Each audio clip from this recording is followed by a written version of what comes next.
कहानी की शुरुआत में हम देखते हैं कि एक भयानक वॉर के बीच डैन और उसके साथी आसमान से गिरते हुए पानी में जा टकराते हैं। यहीं से कहानी 28 साल पीछे चली जाती है। डैन एक हाई स्कूल में बायोलॉजी का टीचर होता है और अपनी वाइफ एमी और मुरी के साथ रहता है।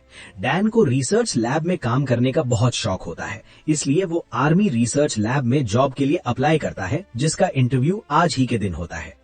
वो घर पहुंचता है तो देखता है कि घर में क्रिसमस पार्टी चल रही है।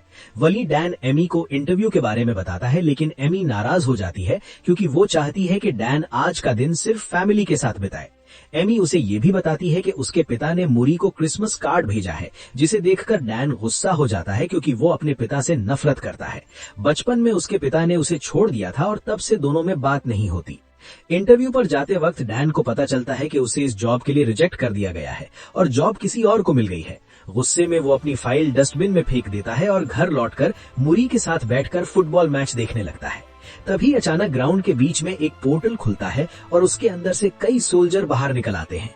इन सोल्जर की लीडर लेफ्टिनेंट हार्ट सबको बताती है कि वे लोग फ्यूचर से आए हैं, जहां साल 2051 में व्हाइट स्पाइक्स नाम के एलियंस और इंसानों के बीच जंग चल रही है और इंसान ये जंग हार रहे हैं।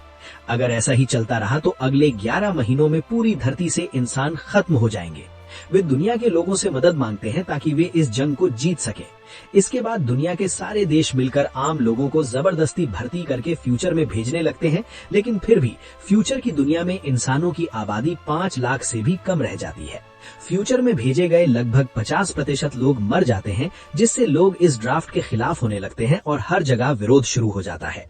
लोगों को सिर्फ 7 दिन के लिए फ्यूचर में भेजा जाता है। अगर वे 7 दिन जिंदा बचे रहे तो वापस प्रेजेंट में लौट आते हैं। मुरी भी इस सब से डरी हुई रहती है और अपनी माँ से कहती है कि वो कभी फ्यूचर में नहीं जाएगी। डैन उसे समझाकर शांत करता है। अगले दिन जब डैन क्लास में होता है तो उसके फोन पर एक अलर्ट आता है कि उसे तुरंत आर्मी रिसर्च सेंटर में रिपोर्ट करना है। डैन को लगता है कि शायद अब उसे रिसर्च वाली जॉब मिल जाएगी, लेकिन वहां पहुंचते ही सोल्जर उसका हाथ एक मशीन में रखते हैं और उसे पता चलता है कि वे उसे फ्यूचर की जंग में भेजने वाले हैं। उसे ये भी बताया जाता है कि उसकी नेचुरल डेथ वैसे भी 7 साल में हो जाएगी, यानी वो भविष्य में वैसे भी जिंदा नहीं होगा। वे उसके हाथ पर एक ट्रैकिंग डिवाइस लगा देते हैं और चेतावनी देते हैं कि अगर उसने इसमें छेड़छाड़ की तो उसे जेल हो सकती है। अब डैन के पास 24 घंटे हैं ताकि वो अपने पर्सनल काम निपटा सके। उसके बाद उसे ट्रेनिंग के लिए बुला लिया जाएगा।